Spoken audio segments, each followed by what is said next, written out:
everyone, and welcome to our first ever full video teaching of text over tradition. Um, this is our first video, so obviously I'm going to introduce myself. My name is Shari, and we're just going to get into it. So, what I'm going to do every text over tradition video I'm going to post, I'm going to do a full video going through the scriptures because sometimes the videos don't really explain everything that sometimes I want to explain. But we're going to start with the first video that I actually posted, which was Were There Really Three Wise Men? And we're going to go to the scriptures. We're going to talk about it. Yeah. So, you know, most of the time I'm probably gonna look on my screen because I've got some stuff there that I've prepared as well. Um yeah. So the three wise men is there's no such thing. But obviously we grow up learning about the three wise men.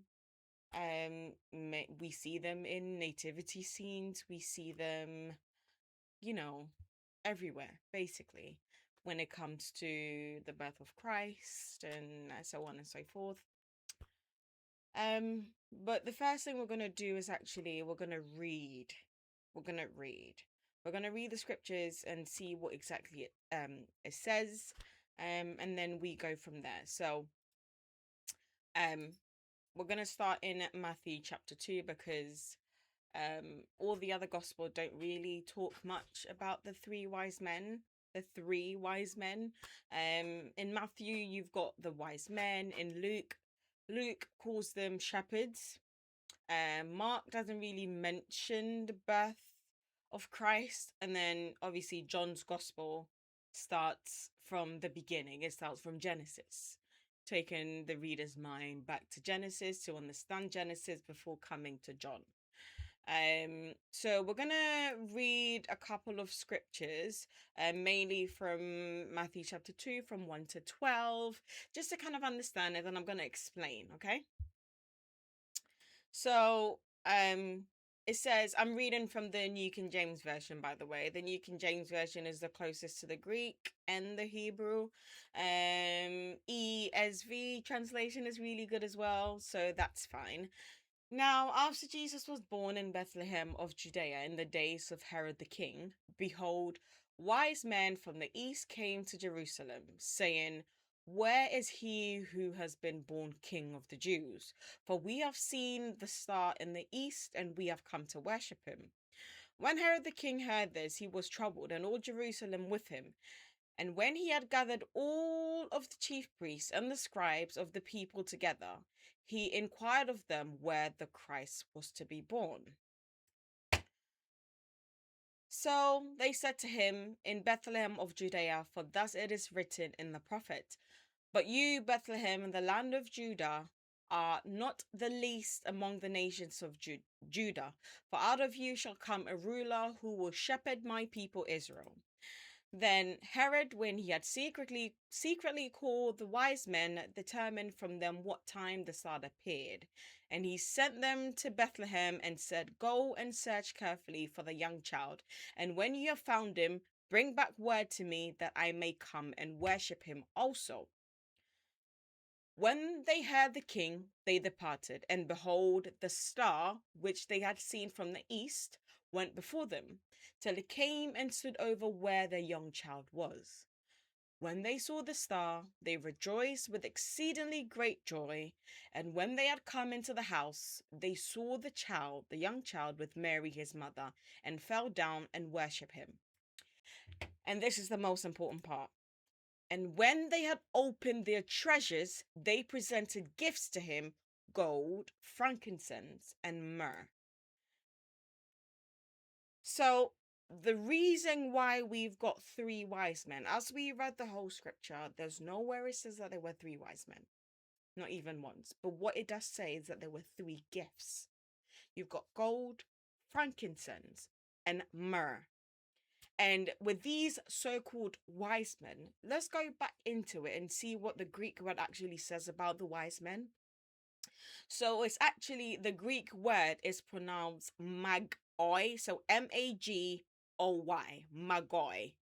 And the meaning of that, it literally mean Persian scholars, it means the wise men, it means royal advisors, it just means um astronomers, so people who love science. It didn't call them Jews, it didn't call them Israelites, science lovers, that's who they were.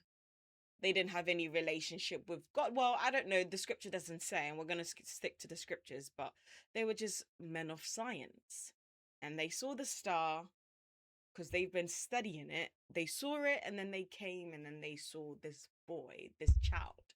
And in fact, in nativity scenes, you see the three wise men presenting the gift in like a manger or a stable, but it says they presented it to him in a house.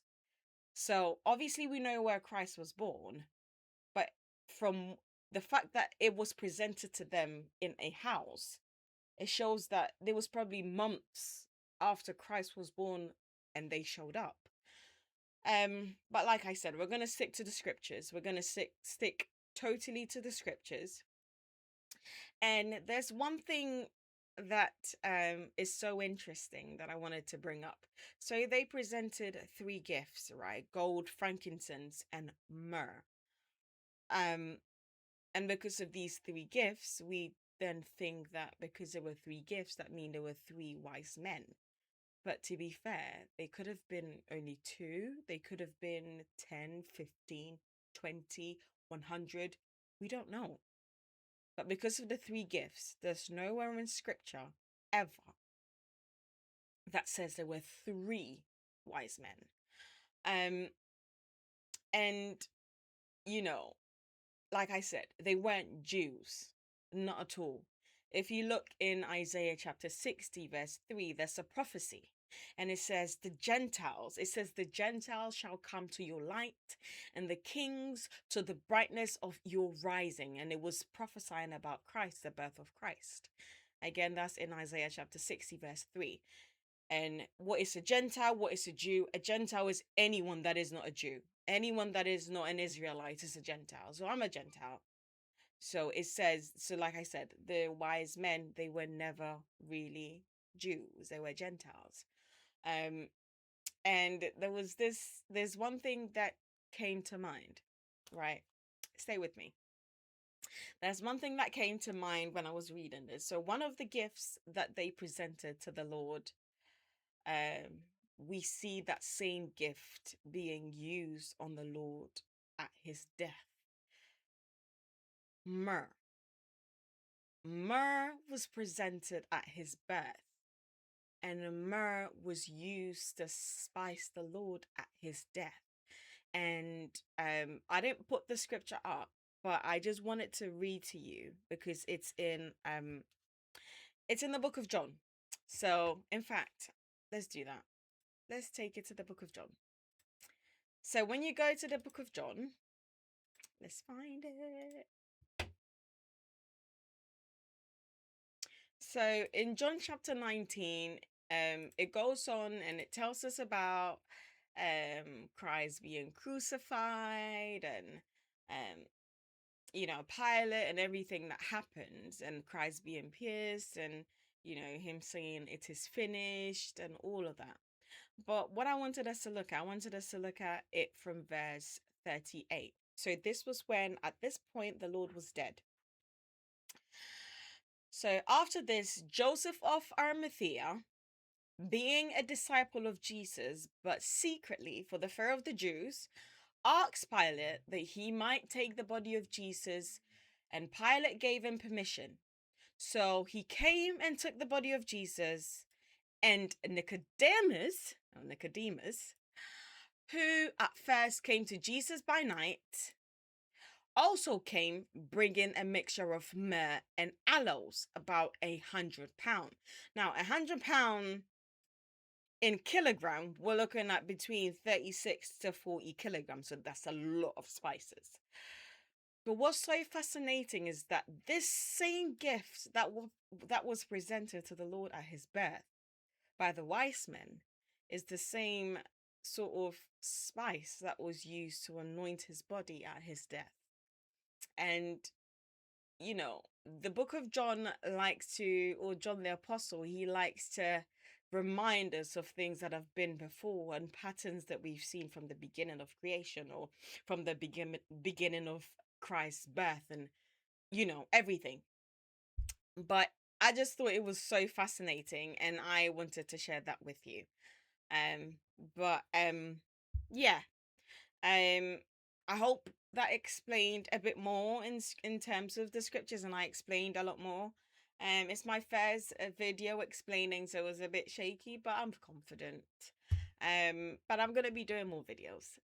So I hope that helped you. I hope that made you look at scripture a bit differently and just to focus on what the scripture is actually saying rather than things that you've heard and things that you've believed, because um for me sometimes it's difficult to unlearn something that you've learned your whole life.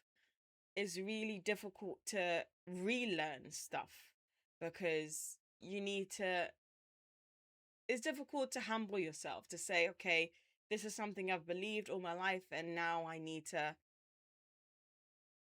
relearn it. And in order for that to happen, you just need to kind of humble yourself. Not kind of, but you do need to humble yourself to be able to accept it. And it took me a really long time to accept most of the things that I know now and things that have been taught to me since from young. um but if there's anything I didn't cover, or if there's anything that you thought, you know you want me to speak on or you want me to explain, please don't hesitate to share a comment. And we will go through the scriptures together, word by word. Not what we've heard or not what, we're going to go through it word by word. So yeah, that's it for this video. I hope you guys learned a lot. Until next time, God bless.